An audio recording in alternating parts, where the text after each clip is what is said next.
A True Picture of Emigration by Rebecca and Edward Burlend, Chapter 5, Part 3, read by Carolise O'Brien.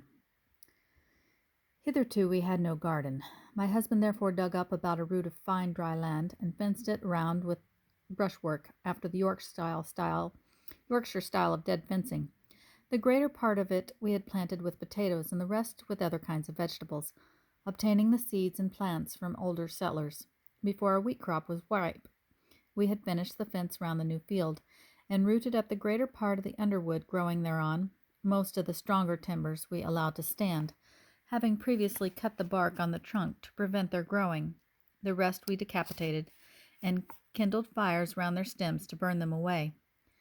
This employment and the attending to our cattle employed the whole of our time till the wheat harvest. And I assure the reader we were not idle. At the usual time, about the end of June, we began to cut our wheat, retaining the old sickles which we had borrowed the year before. Mr. B., who by this time had got married, intimated to my husband that he should require his help a few days, according to agreement for the loan of the money.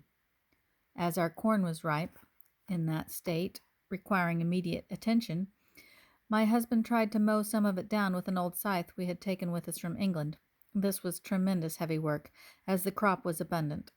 Footnote: the allusion is to the wheat crop, not the Indian corn. End of footnote. Scarcely anything that occurred to us, taking into account the comparative insignificance of the article, was more vexatious than the want of something with which to sharpen our tools. I have heard my husband say he would cheerfully work a fortnight for a good Yorkshire scythe stone and a rag whetstone. The stone we used for that purpose was a very poor one, being of sort of flinty limestone, which we found on the land. Subsequently we met with another, much superior, apparently a piece of sandstone, but so fine as not to appear granular. Not knowing how soon Mr. B. might require assistance, my husband continued mowing, while I and our son used the sickles, thus cutting down in the whole about an acre per day, leaving from necessity the mown part abroad on the ground, to be taken up and bound into sheaves afterwards. We had finished within a day's work before Mr. B. required my husband's help. My son and I, therefore, were left to cut the remainder, which we did in 2 days. We then proceeded to take up the remainder and bind it into sheaves. While thus employed, a circumstance occurred which at the time was quite alarming. The excessive heat of the sun, added to another cause which the reader will understand when he is told that the September following I was confined of twins, made me feel much fatigued, and caused me to rest on a sheaf several times during a day. One time, while thus seated, a large full-grown rattlesnake crawled idly out of a sheaf on which I was sitting. Horrified with the sight, and scarcely knowing what I did, I seized my rake and struck it on the head several times, whereby it soon died. This event, although not of 2 minutes' continuance, proved a lasting warning to me to be cautious, and even to this moment I shall never call it to mind without feelings of peculiar uneasiness. The sudden start made me so feeble for a while that I could not proceed with my labor. I, however, took care not to rest on a sheaf. Shortly after, as we expected, we saw another, apparently in search of its mate, which I destroyed in like manner. When they were dead, my children took them home as trophies of triumph to show to their father in the evening, who at the recital of my story joined with me in thanks to heaven for preservation in such imminent danger. The following day, my husband being with us, we expected to get through this part of our business in the harvest field. Having nearly finished before dinner, he took one of the children with him during the noontide recess to look at the fires kindled around the trees, as before explained. Trivial as this circumstance appears, its consequences were dreadful. By some means the little child set fire to her dress, which frightened her so much that she immediately ran among the sheaves which were lying on the ground just at hand. My husband, all intent to the situation of the girl, did not perceive that the sheaves were on a blaze, till he had put out the fire on the child's clothes. He immediately gave an alarm. I ran to the door, but who can depict my feelings when I beheld our fine crop of wheat, the greatest treasure we possessed, and that on which our hopes principally rested for the speedy supplying of our various pressing necessities, blazing and cracking with prodigious vehemence. I need scarcely say, every nerve was strained to its utmost to extinguish it. A small stream or branch ran at a short distance, guided by the first impulse of reason. We hastened thither immediately with the first vessels we could lay hold of, but although we ran both ways to the utmost of our strength, the flames spread further and further. We soon perceived this method would be unavailing. Here was a trial for all our powers, mental and bodily. To extinguish the flames was impossible. The straw was so dry, and the heat became intolerable. There is generally a time for consideration and a time for active labor. It was not so here. While we were considering our property was burning, and that with a speed indescribable. Directed, I cannot but think, by Providence, we hit upon a plan which promised success. This was to make a separation between the side which was on fire and the other. It was no sooner conceived than we began to effect it. We removed the sheaves with all the expedition in our power to cut off all communication with the bulk of the crop. As much as we were able, we removed to the further side, but to save the side in question, we were obliged from want of strength to throw some to the devouring element. A division was at last happily completed, and the vacant space was too wide for the flames to cross, although in some instances they appeared to bound from one sheaf to another. Want of additional fuel alone extinguished the flames. Not a particle of combustible matter was left unconsumed where the fire had raged. It was one entire plain of smoldering black ashes. We thus lost about an acre, and had it not been for one apparently insignificant circumstance, the whole would have been inevitably lost. The fire prevailed only where the wheat had been mown. Had it once obtained possession of the long, shorn stubble, all our attempts would have ended in woeful disappointment. As it was, in our situation the loss was no trifle, yet the uppermost emotions in our minds were rather that of pleasure than of pain, and with sufficient reason. We had 7 acres remaining, whereas half an hour before we had feared all was lost. After we were fully assured the fire was out, we sat down and wept, but our tears were, if I may use the expression, tears of thanksgiving. We called to mind the various difficulties through which we had successfully struggled, and we looked upon this as another pledge of ultimate success. We may indeed date the commencement of a moderately comfortable existence from this occurrence. The wheat was very fine indeed, but as before mixed with cheat. We had about 220 bushels, 40 of which were unsaleable on account of this troublesome weed. It is unnecessary to trouble the reader with all the particulars of our future proceedings, as it would be a repetition of customs and exercises I have already described. Having been tolerably minute in detailing our various transactions and difficulties for nearly 2 years, till, as the reader has seen, our narrative begins to wear a brighter aspect, it will now be sufficient for the purpose here contemplated to give a sketch of the most prominent features of our future proceedings. We purchased several articles of wearing apparel with our wheat, paid off a small account for salt, and obtained gearing for a yoke of oxen, purposing to plough our land this fall with young oxen bought of Vanderhoosen, besides supplying our immediate wants in clothing, which we did only sparingly. We were enabled to leave in the hands of Mr. Varley $40, for which he agreed to pay us interest if we allowed it to remain in his hands 6 months. We should have paid Mr. B., but as my husband had worked for him 5 days, we considered it as our own to the end of the year. There was one trivial advantage to our wheat taking fire. We intended to sow an acre of turnips, and this part having no stubble on it, it was the part we selected as being the most ready for the plough. We engaged Mr. Knowles to plough the land, giving him $3 for his labor. We made a further arrangement with this gentleman to plough our late enclosed field with his prairie plough at the fall of the leaf, and in the meantime we endeavored to cleanse of roots the part unfinished. It is exceedingly heavy work to break up the land with this plough, requiring 4 yoke of oxen to draw it. We paid him $4 per acre for doing it.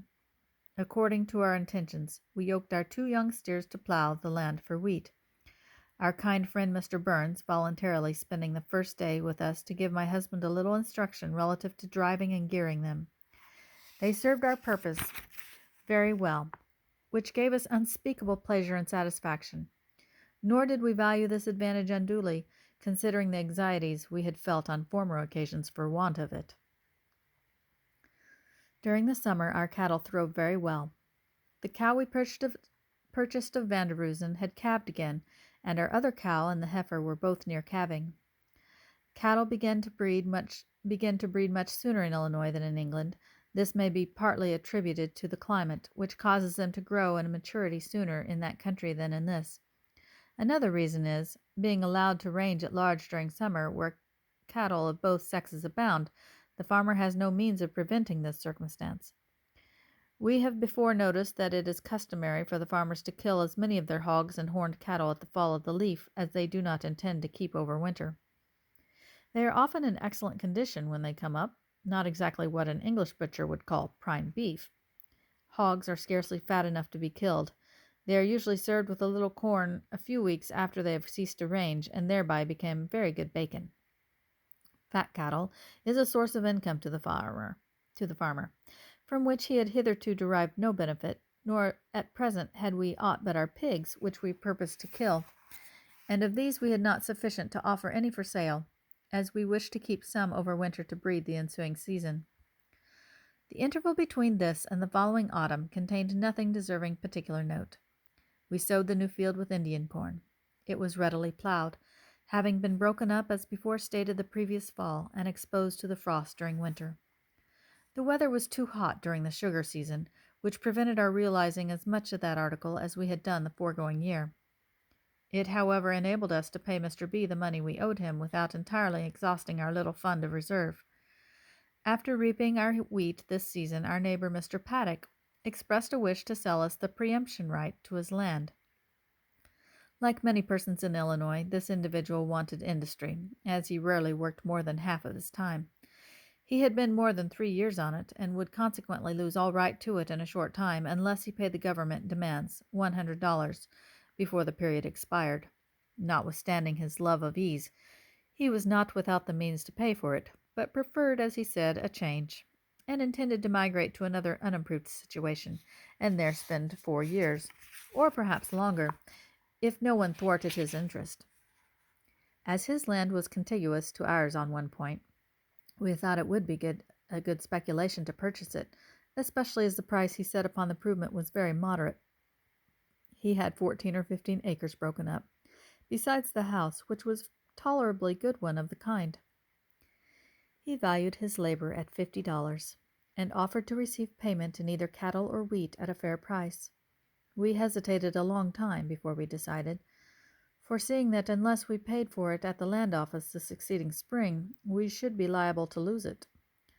We, however, finally determined to have it, and as our cattle had again done well, we gave him a good cow, heifer, and 70 bushels of wheat, which he dispensed of at his pleasure.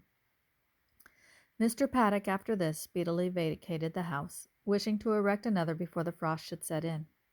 The only instrument we received as a proof of the bargain was the preemption certificate, which Mr. Paddock had obtained at the recording office, endorsed with his name, ratifying the agreement. This was, however, sufficient testimony. One day shortly after, a Mr. Carr, hearing that Mr. Paddock had removed, came to his late possession and found my husband repairing a fence. He seemed to interest himself very much in the situation, and asked several questions respecting the preemption right, etc. His questions were evaded as well as civility would allow. They, however, served to premonish us that Mr. Carr had some sinister plans affecting that property, and we knew that if he took possession of the house, it would be a very troublesome affair.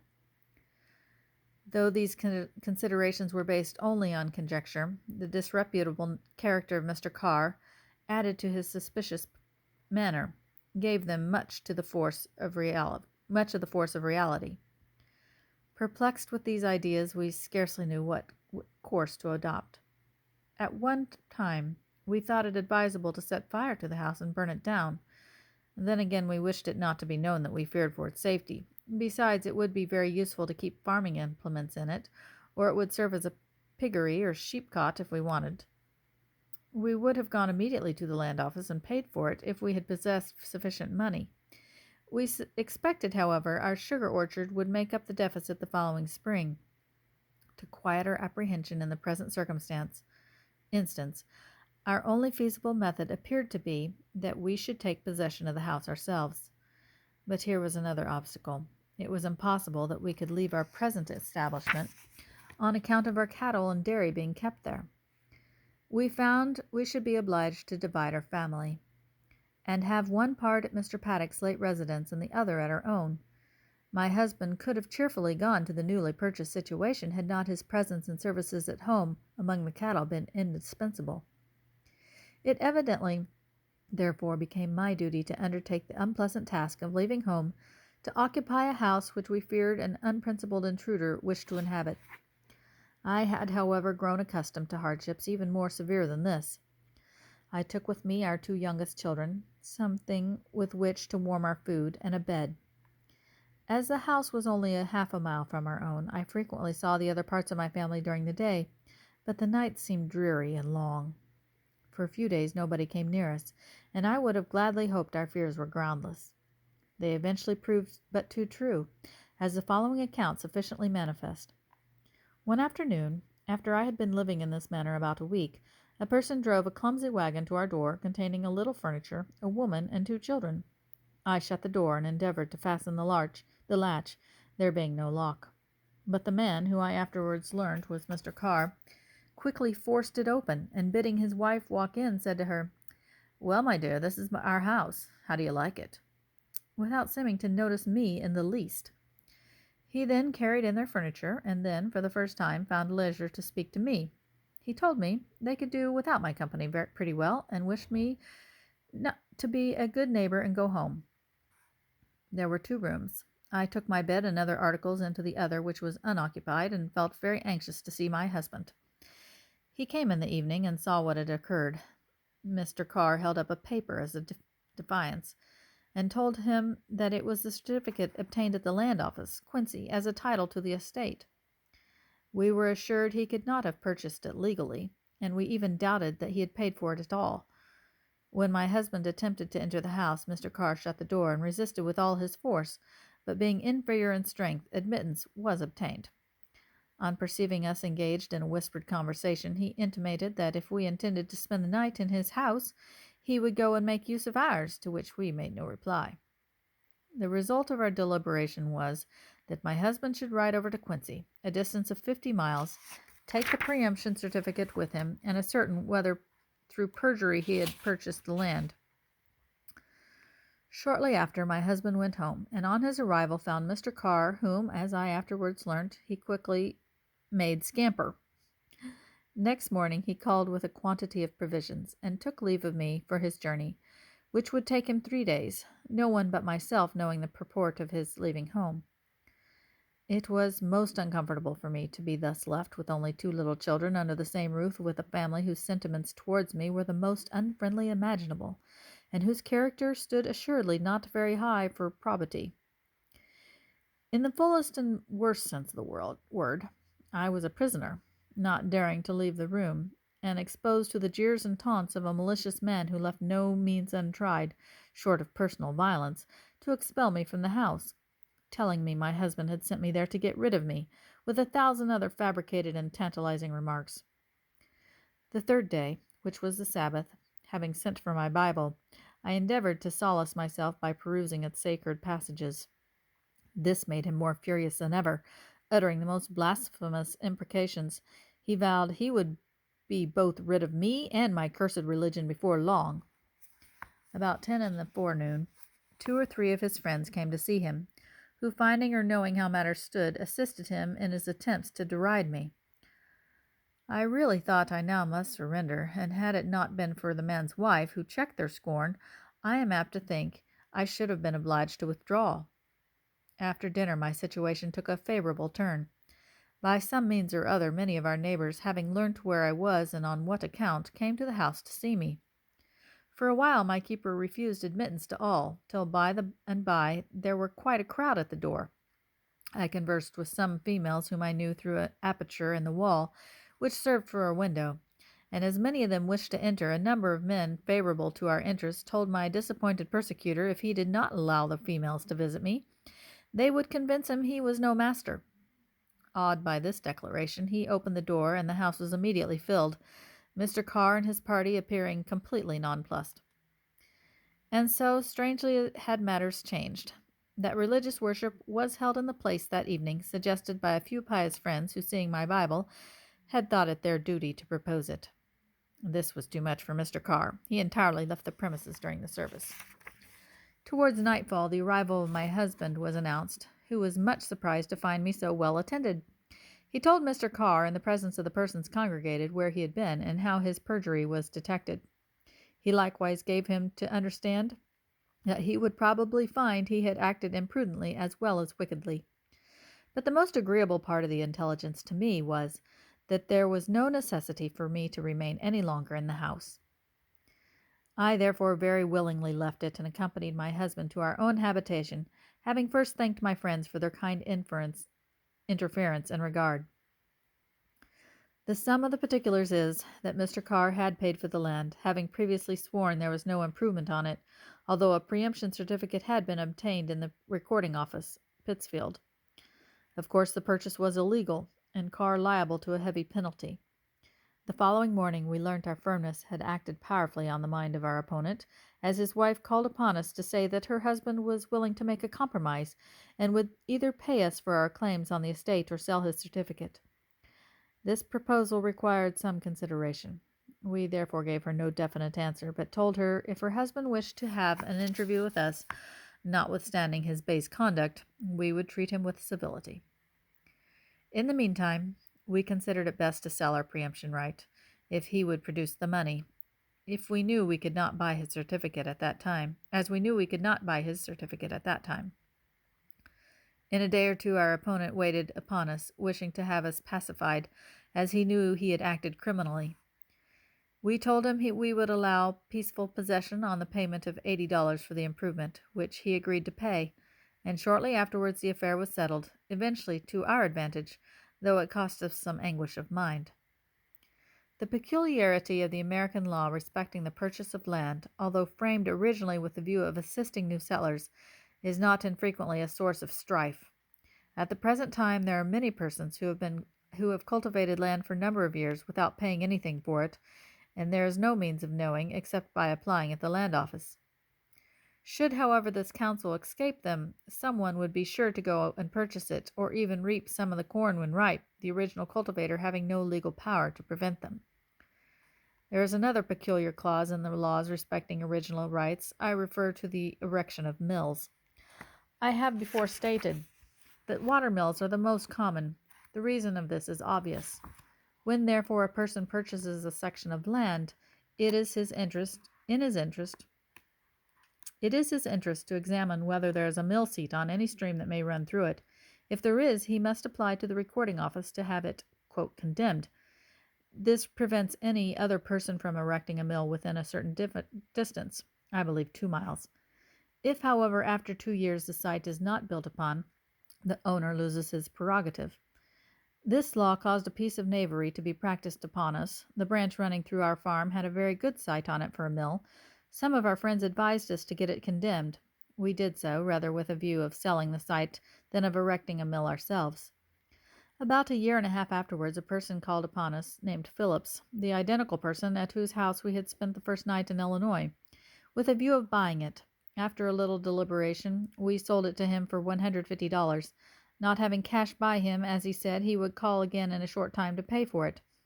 My husband desired to have the agreement drawn up at a proper form, but as Mr. Phillips averred his word was the surest bond, it was omitted. He, however, proved a villain, and the tool of another, for by continuing to evade payment by specious promises, he contrived to keep us in suspense till the 2 years had expired, when another person, his employer, immediately began to erect a mill very near our farm.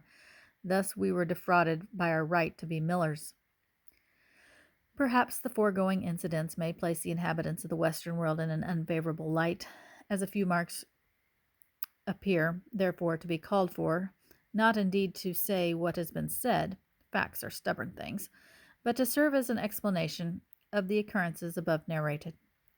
It must be borne in mind that ignorance is a predominant feature in their character. Indeed, it can hardly be otherwise, not that they are less gifted than the Europeans from whom they have originated, but because their opportunities for cultivating their minds are so limited.